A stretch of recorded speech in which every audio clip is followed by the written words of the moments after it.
Hello friends, welcome to my channel. આજે આપણે બનાવીશું વધેલી રોટલીનો નવો નાસ્તો.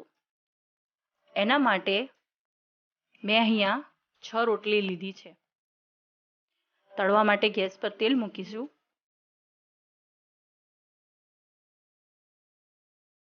તેલ ગરમ થઈ જાય એટલે રોટલીને તળી લઈશું.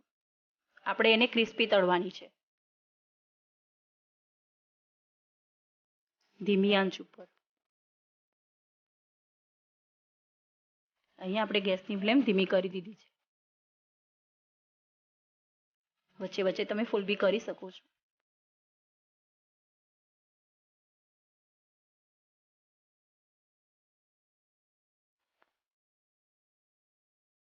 આવી અવનવી વાનગી શીખવા માટે મારી ચેનલને સબસ્ક્રાઇબ કરો અને બેલ આઇકનને ટચ કરો.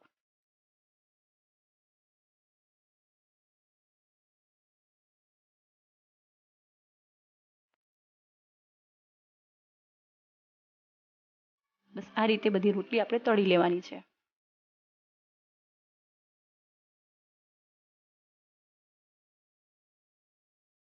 હું અહીંયા આગળ બધી રોટલી તળી લઉં છું.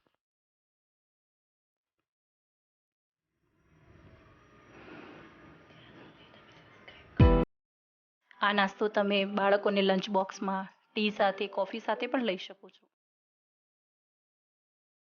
બાળકો સ્નેક્સને પણ ભૂલી જશે.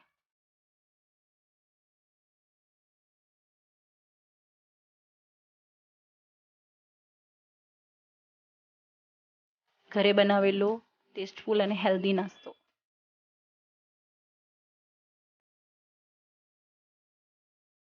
મારી વાનગી ગમે તો તમે શેર કરજો તમારા મિત્રોને.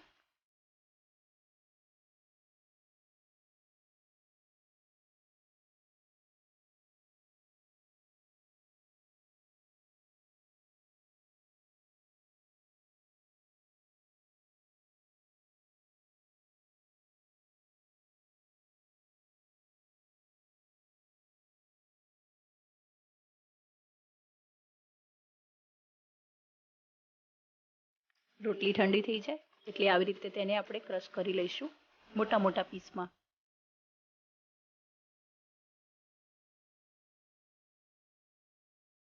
બહુ ઝીણું નથી કરવાનું, મોટા મોટા પીસ ક્રશ કરવાના છે હાથેથી.